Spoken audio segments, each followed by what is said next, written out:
Oui, dans le cadre de notre volonté de contribuer à la transition énergétique, nous apportons notre soutien à l'hydrogène, à la préservation de la biodiversité et au développement de l'innovation, notamment en matière de stockage de l'énergie.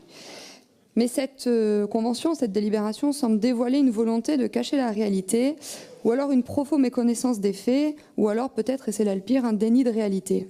Je vais donc porter à votre connaissance quelques éléments qui auraient dû paraître dans cette délibération. Ils portent sur 3 points.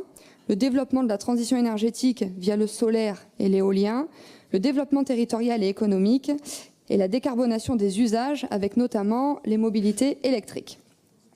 Il convient de rappeler que l'engagement en faveur des énergies renouvelables s'inscrit dans le cadre des objectifs de l'Union européenne, formalisés à partir des directives de 2001 et retranscrits en droit français à partir de 2005 par les lois POP, la loi du 3 août 2009 et la loi relative à la transition énergétique pour la croissance verte de 2015. La loi de 2009 fixe à horizon 2020 un objectif de 23% d'énergie renouvelable dans la consommation finale d'énergie. En 2015, la loi prolonge son objectif de pénétration des énergies renouvelables dans la consommation finale brute d'énergie, qu'elle fixe à 32% en 2030, alors que l'Union européenne ne demandait que 27%. Et en parallèle, elle invite à une réduction de 50% de la part d'énergie nucléaire dans le mix énergétique d'ici 2025. Alors pour terminer cette introduction, je voudrais mettre en lumière le fait que la région ambitionne de faire mieux que l'État et l'État mieux que l'Union européenne.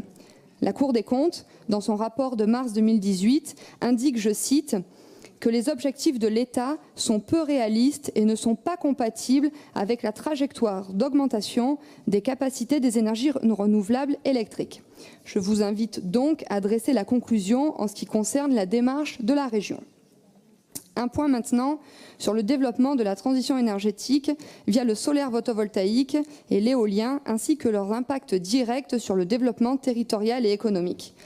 Ce même rapport de la Cour des comptes indique que le tissu industriel français a peu profité du développement des énergies renouvelables.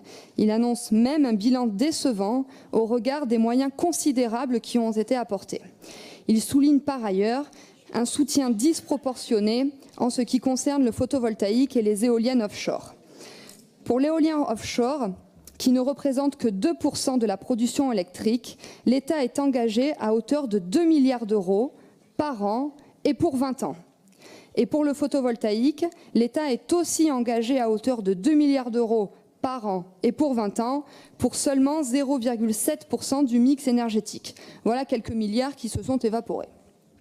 Je voudrais aussi porter à votre connaissance d'autres chiffres éloquents qui vont dans le sens de la mise en garde que nous voulons vous exprimer. Cette folie qui consiste à vouloir nous priver de notre indépendance énergétique peu chère en procédant à une dénucléarisation irresponsable du mix est d'autant plus insensée que pour produire l'équivalent d'une centrale nucléaire, il faut 68 km² de panneaux photovoltaïques. Où allons-nous trouver la disponibilité foncière pour implanter de telles superficies ? Par ailleurs, le rapport de la Cour des comptes précise que 90% du marché mondial est aux mains des Asiatiques. La filière française est quasi inexistante ou en mauvaise santé.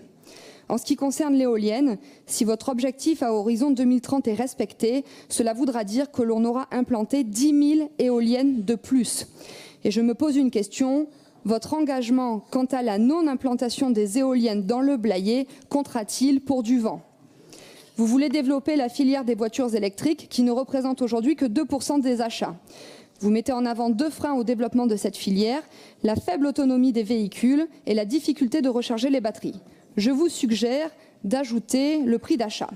Si nous sommes tout à fait d'accord pour nous dégager de notre dépendance énergétique vis-à-vis des pays du Golfe producteurs de pétrole, le Rassemblement national refuse d'offrir sa dépendance énergétique aux puissances asiatiques. Et un dernier mot sur le volet hydroélectrique que vous évoquez dans cette convention. Je vous rappelle qu'à cause de l'Union européenne que vous persistez à défendre contre vents et marées, les concessions des barrages hydroélectriques feront d'ici 2022 l'objet d'une ouverture à la concurrence. Mise en concurrence mortifère pour nos services publics.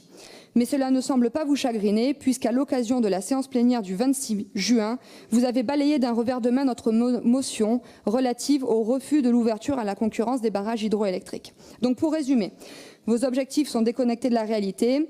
Vous vous obstinez à vouloir subventionner des technologies coûteuses pour les finances publiques qui ne contribuent pas à notre indépendance énergétique et qui ne vont pas bénéficier à l'industrie française.